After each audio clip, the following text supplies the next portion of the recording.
नमस्कार साथियों, स्वागत है आप लोगों का कैरियर स्टडी के ऑनलाइन प्लेटफॉर्म पे। दोस्तों, आज से हम लोग प्रीवियस ईयर क्वेश्चन पे डिस्कस करेंगे जो उत्तर प्रदेश लोक सेवा आयोग के द्वारा पीसीएस, आरओ जीआईसी प्रवक्ता जो भी आयोग के द्वारा पेपर कराए जाते हैं उनके पेपरों को यहाँ पे हम लोग पिछले 20 वर्षों के पेपरों को यहाँ पे डिस्कस करेंगे। जैसे आप लोग यहाँ पे देख सकते हैं, पीसीएस प्री 2010 का ये पेपर में ये क्वेश्चन आया हुआ है।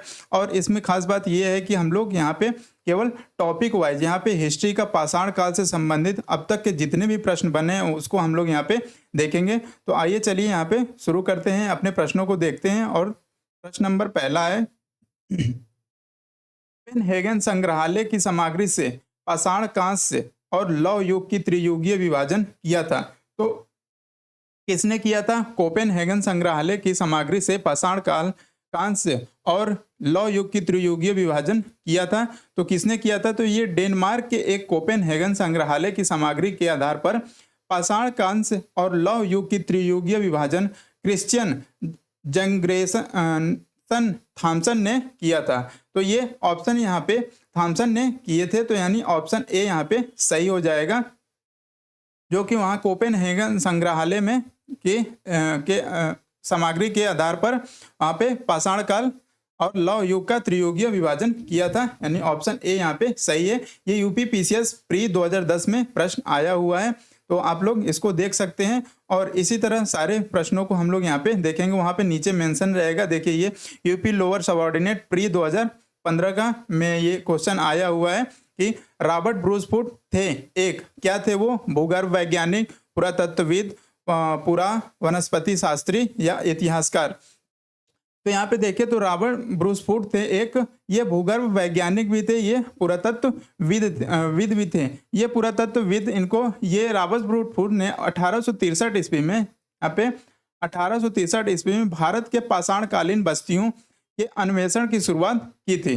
तो ये पाषाणकालीन बस्तियों के अन्वेषण की शुरुआत की थी। तो ये इनको भूगर्भ वैज्ञानिक भी कहा जाता है, पुरातत्वविद भी कहा जाता है। लेकिन यहाँ पे आयोग द्वारा ऑप्शन बी सही दिया गया था, लेकिन यहाँ पे दोनों ऑप्शन सही है। ये भूगर्भ वैज्ञानिक भी हैं और पुरातत्वविद भी हैं। तो अभी हम लोग ऑप्शन बी के साथ जाएंगे।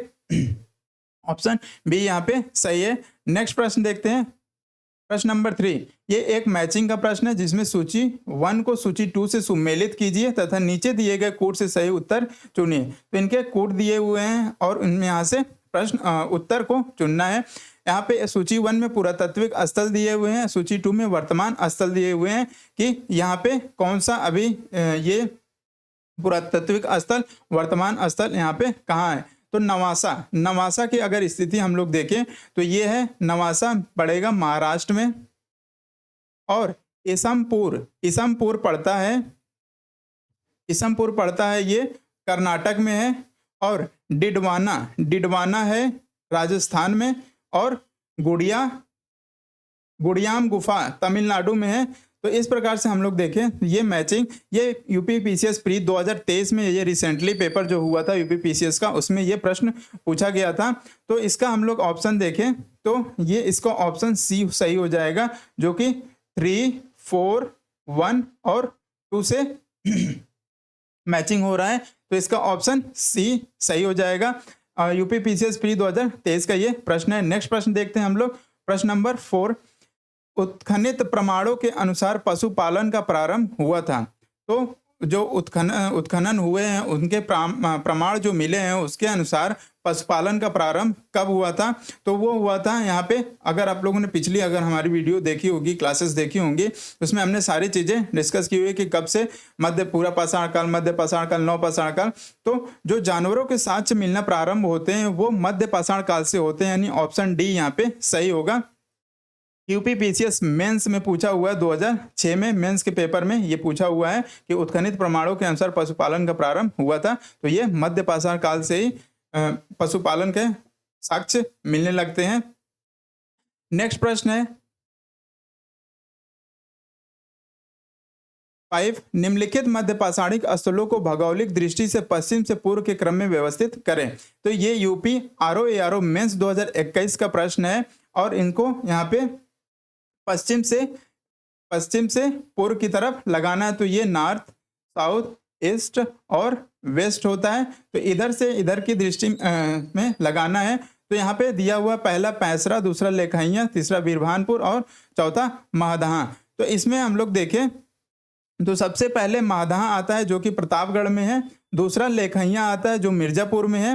तो यहाँ से प्रतापगढ़, प्रतापगढ़ से मिर्जापुर और मिर्जापुर के बाद पैसरा, पैसरा और उसके बाद बीरभानपुर। पैसरा कहाँ पे है? बिहार में है और बीरभानपुर पश्चिम बंगाल में है। तो इस तरह हम लोग देखें तो 4, 3, 1 और 4, 2, 1 और 3, 4, 2, 1 और 3 कहाँ पे हम लोग को मिल रहा है? यहाँ पे ऑप्शन सी में 4, 2, 1, 3। तो ऑप्शन सी यहाँ पे सही हो जाएगा। यूपी आरओ मेंस 2021 का ये प्रश्न है। तो आप लोग देख सकते हैं कहाँ से किस प्रकार का प्रश्न बन रहा है। इससे पीवाईक्यूज लगाने का यही एक फायदा होता है कि पेपर का क्या ट्रेंड रहा है, किस साल और कितने प्रश्न आए हुए हैं, इससे उस प्रकार से आप लोग आगे की तैयारी कर सकते हैं। तो नेक्स्ट है यहाँ पे है 6, निम्नलिखित में से किस स्थल से हड्डी के उपकरण प्राप्त हुए हैं? तो कौन सा स्थल है जहां से हड्डी के उपकरण प्राप्त हुए हैं? तो यानी चौपानी मांडो से और काकोरी से, महदहा से, सराय नहर राय से। तो जो हड्डी के उपकरण प्राप्त हुए हैं चौपानी मांडो से भी प्राप्त हुए हैं। ये जो इलाहाबाद का मेजर तहसील है यहाँ पे चौपानी मांडो है, और काकोरिया, काकोरिया से भी, इन दोनों जगहों से हड्डी के उपकरण मिले हुए हैं, यानी हड्डी के हथियार मिले हुए हैं। तो यहाँ पे इस दोनों यहाँ पे महदहा से और सराय नहर राय से, ये यहाँ से नहीं है, सॉरी यहाँ पे गलती होगी थोड़ी सी। महदहा से और सराय नहर राय से, इन दोनों जगहों से क्या मिला हुआ है? हड्डी के उपकरण मिले हुए हैं। तो यहाँ पे सी और डी दोनों सही होगा, लेकिन यहाँ पे आयोग ने आंसर डी दिया हुआ था। तो यूपी पीसीएस मेंस 2010 में भी ये प्रश्न आया हुआ है, आरओ मेंस 2013 में भी ये प्रश्न आया हुआ है। तो सराय नहर राय के साथ आप लोग जाइएगा। सराय नहर राय से हड्डी के उपकरण मिले हैं और महदहा से भी मिले हैं। तो दोनों सी और डी दोनों सही है। नेक्स्ट प्रश्न देखते हैं 7, एक ही कब्र से 3 मानव कंकाल निकले हैं। तो एक ही कब्र से 3 मानव कंकाल कहाँ से निकले हैं? तो वह है दमदमा से निकले हैं, यानी ऑप्शन बी यहाँ पे सही है। नेक्स्ट है खाद्यान्नों की कृषि सर्वप्रथम प्रारंभ हुई थी। तो जो खाद्यान्नों, जो खाने योग्य जो खाद्यान्न है, इनकी कृषि सर्वप्रथम प्रारंभ हुई थी। कब हुई थी? नवपाषाण काल में, मध्य पाषाण काल में, या पूरा पाषाण काल में, या प्रोटो ऐतिहासिक काल में? तो ये नवपाषाण काल में ही इसके खाद्यान्नों की कृषि का प्रारंभ हो गया था, यानी ऑप्शन यहाँ पे ए सही होगा। यूपी पीसीएस मेंस 2005 का ये प्रश्न है। नेक्स्ट प्रश्न है 9, खाद्यान्नों की कृषि सर्वप्रथम प्रारंभ हुई थी। यहाँ पे क्वेश्चन रिपीट हो गया है, तो फिर भी यहाँ पे नवपाषाण काल में ही खाद्यान्नों की कृषि प्रारंभ हो गई थी। नेक्स्ट प्रश्न देखते हैं, प्रश्न नंबर 10, भारतीय उपमहाद्वीप में कृषि के प्राचीनतम साक्ष्य प्राप्त हुए हैं। तो भारतीय उपमहाद्वीप में कृषि के प्राचीनतम साक्ष्य कहाँ से प्राप्त हुए हैं? तो प्राचीनतम साक्ष्य लौरा देवा से प्राप्त हुए हैं। यहाँ पे इससे 2000 यूपी पीसीएस मेंस 2007 और 10 में ये प्रश्न आया हुआ है। पहले यहाँ पे कोल्डियवा से चावल का साक्ष्य मिलता है, धान की भूसी मिलती है, लेकिन अभी जो नई रिसर्च आई है उसके अनुसार लौरा देवा संत कबीर नगर लौरा देवा से क्या हुआ है कि चावल का साक्ष्य यहाँ से प्राप्त हुआ गया है, उससे कोल्डियवा से पहले का। तो माना जा रहा है कि अब ये लौरा देवा से ही भारतीय उपमहाद्वीप में कृषि के प्राचीनतम साक्ष्य प्राप्त हुए हैं। तो ऑप्शन बी यहाँ पे सही। अगर लौरा देवा यहाँ पे ऑप्शन में ना होता तो कोल्डिवा हम लोग टिक करते, लेकिन अभी यहाँ पे लौरा देवा दिया हुआ है तो लौरा देवा सही होगा, यानी ऑप्शन बी सही होगा। नेक्स्ट है, उस स्थल का नाम बताइए जहां से प्राचीनतम स्थायी जीवन के प्रमाण मिले हैं। तो वो उस स्थान का नाम बताना जहां से प्राचीनतम स्थायी जीवन के प्रमाण मिले हैं। कौन कौन सा है? ऑप्शन यहाँ पे धौलावीरा, कीली गुल मोहम्मद, कालीबंगा और मेहरगढ़। तो यहाँ पे मेहरगढ़ से प्राचीनतम स्थायी जीवन के प्रमाण मिले हैं। यूपी पीसीएस स्पेशल मेंस 2008 का ये प्रश्न है, ऑप्शन डी सही हो जाएगा। नेक्स्ट है 12, निम्न में से किस एक पुरास्थल से पाषाण संस्कृति से लेकर हड़प्पा सभ्यता तक के सांस्कृतिक अवशेष प्राप्त हुए हैं। तो यहाँ पे किस एक पुरास्थल से पाषाण संस्कृति से लेकर, जो पाषाण संस्कृति है से लेकर हड़प्पा सभ्यता तक के संस्कृति अवशेष प्राप्त हुए हैं। तो किस जगह से हुए हैं? ऑप्शन जो है आमरी, मेहरगढ़, कोटदीजी, कालीबंगा। तो ये प्राप्त हुए हैं मेहरगढ़ से, यानी ऑप्शन बी यहाँ पे सही हो जाएगा। यूपी पीसीएस प्री 2008 का ये प्रश्न है। नेक्स्ट है 13, नौदा टोली का उत्खनन किसने किया था? यूपी पीसीएस प्री 2009 का ये प्रश्न है। नौदा टोली का उत्खनन किसने किया था? तो ऑप्शन दिया हुआ केडी वाजपेयी ने, बीएस वांगड़ ने, एचडी सांकलिया ने, मार्टिन व्हीलर ने। तो ऑप्शन डी यहाँ पे होगा सही, मार्टिन व्हीलर ने नौदा टोली का उत्खनन कराया था, यानी ऑप्शन डी यहाँ पे सही है। नेक्स्ट प्रश्न है 14, बृहद पाषाण स्मारकों की पहचान की गई। तो बृहद पाषाण स्मारकों की पहचान की गई।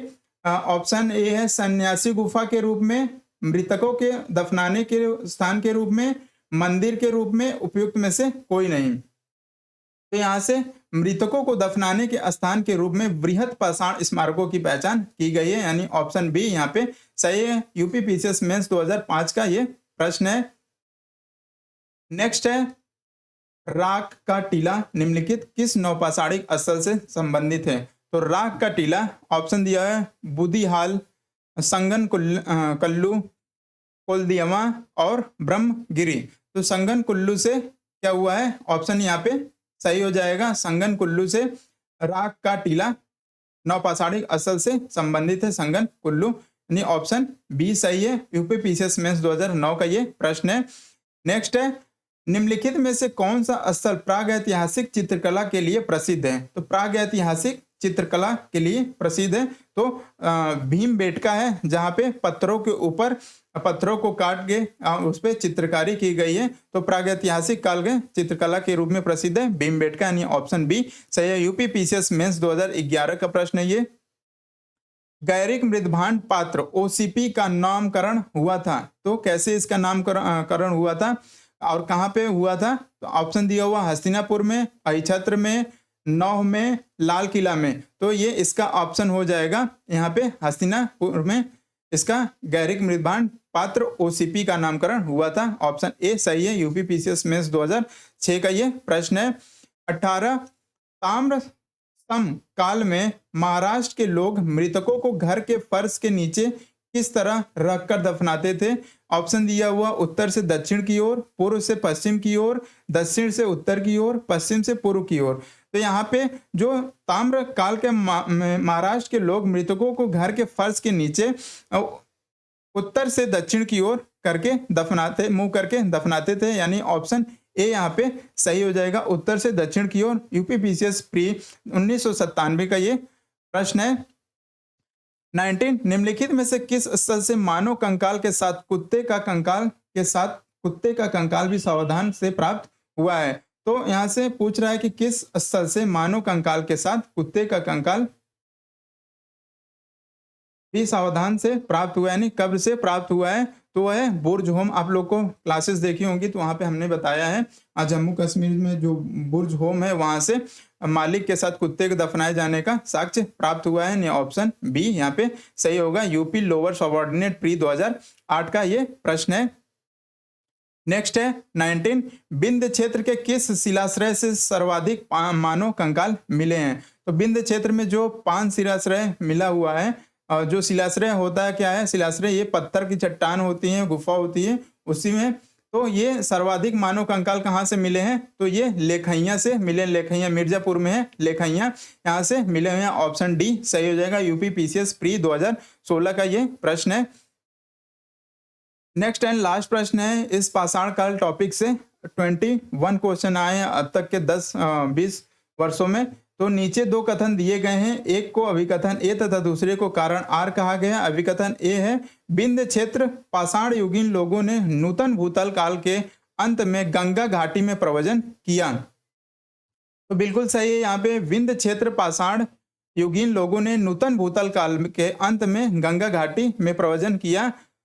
कारण क्या यहाँ पे दे रहा है? जलवायु परिवर्तन के कारण इस काल में सुसुप्तता का चरण था। तो बिल्कुल उस समय जो जलवायु परिवर्तन हुआ था जिसमें सूखे का सुसुप्तता का कारण हुआ, इसलिए इन लोग क्या किए, आगे गंगा घाटी के क्षेत्र में प्रव्रजन कर गए, माइग्रेट कर गए। तो यहाँ पे देखें तो अभिकथन भी सही है और कारण भी सही है और यहाँ पे कारण अभिकथन की व्याख्या भी कर रहे हैं, यानी ऑप्शन यहाँ पे ए सही हो जाएगा। ए और आर दोनों सही है तथा आर ए की सही व्याख्या करता है। और ये यूपी आरओ मेंस 2016 में आया हुआ प्रश्न है। तो इस प्रकार से हम लोगों ने आज के इस क्लास में पाषाण काल पीवाईक्यू सीरीज के क्लास में पाषाण काल से के टॉपिक से जितने भी प्रश्न आए हुए हैं अब तक 20 वर्षों में, उसको हम लोगों ने यहाँ पे देखा। नेक्स्ट एक क्लास में हम लोग यहाँ पे सिंधु सभ्यता से प्रश्नों को देखेंगे और उसमें सिंधु सभ्यता से लगभग 40 से 45 प्रश्न उसमें आए हुए हैं, तो उसको हम लोग यहाँ पे देखेंगे। ऐसे ही हम लोग इस सीरीज को कंटिन्यू करेंगे और पूरी हिस्ट्री को कंप्लीट करेंगे, फिर पॉलिटी को कंप्लीट करेंगे, जो कि आप लोग अगर इसको पीवाईक्यूज को देखते हैं तो आगे की एग्जाम की तैयारी में हेल्पफुल होगा, क्योंकि कहाँ से प्रश्न बनते हैं और किस प्रकार के प्रश्न बन रहे हैं, इससे आप लोग अगर प्रश्न देख के अपने नोट्स को पढ़ते हैं तो उसमें आप लोग को दिमाग में ये आएगा कि कहाँ से प्रश्न बना हुआ, तो ये प्रश्न तो ये उस समय एग्जाम के समय माइंड में क्लिक होता है। तो इसलिए पीवाईक्यूज लगाना बहुत इम्पॉर्टेंट हो जाता है। तो चलिए इसी के साथ अपनी क्लास को समाप्त करते हैं। मिलते हैं नेक्स्ट क्लास में, जिसमें हम लोग डिस्कस करेंगे यूपी पीसीएस एंड आरओ जो भी सिंधु सभ्यता से जो टॉपिक नेक्स्ट टॉपिक होगा उससे पीवाईक्यूज को वहाँ पे डिस्कस करेंगे। तो चलिए धन्यवाद। और अगर आप लोग हमारे चैनल पे नए हैं तो हमारे चैनल को सब्सक्राइब कर लीजिएगा। द कैरियर स्टडी के नाम से आप लोग को मिल जाएगा यूट्यूब पे। इसका हैंडल है आप लोग @7 कैरियर स्टडी यूट्यूब के सर्च इंजन पे डालेंगे तो वहाँ पे आ जाएगा, आप लोग को मिल जाएगा। और ये हमारा लोगो है। तो चलिए क्लास को समाप्त करते हैं। धन्यवाद।